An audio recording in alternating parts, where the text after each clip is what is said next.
ব্রিজটিতে যেতে গেলে যে ব্রিজগুলো পড়ে তার মধ্যে অন্যতম ব্রিজ হচ্ছে এই আবদুল্লাপুর ব্রিজ।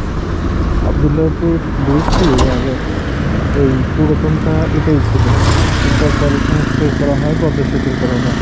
পদ্মা সেতুর কারণে সংস্কার করা হয় ওপাশে টোল প্লাজা ঘুরে এটাই হচ্ছে নতুন ব্রিজ। আর এই ব্রিজ থেকেই শুরু হয়েছে সব টোল প্লাজা। এখানের সৌন্দর্য দেখতেই পাচ্ছেন যে কতটা সৌন্দর্য। এখানে টলারঘাট আছে, বালুচর ছিল থেকে ধরে তারপর শহরের বিভিন্ন স্থানে পৌঁছায়। এই নদী দিয়ে সোজা ঢাকার ভিতরে পৌঁছে যায় এই ডালঘাটগুলো। বুড়িগঙ্গা দিয়ে ঢুকে যায় এই নদীটা। এটা হচ্ছে ধলেশ্বর নদী। ধলেশ্বর নদীটি বিভিন্ন শাখা প্রশাখা রয়েছে।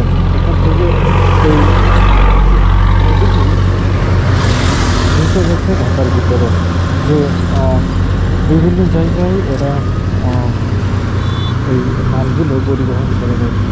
সত্যি ঢাকার আশেপাশের এত যে সৌন্দর্য আছে সেগুলো যদি উপভোগ করা হয় তাহলে মন অচিন্তায় ভালো হয়ে যাবে। কারণ এখানের যে সৌন্দর্য আপনারা দেখছেন এখন, সেই সৌন্দর্য এর থেকে আগে অনেক বেশি ছিল। পদ্মা সেতুর উন্নয়ন এবং বিভিন্ন উন্নয়নের কারণে এখান থেকে যে গাছপালা ছিল চারপাশে সবগুলো ছেটে কাটা হয়েছে।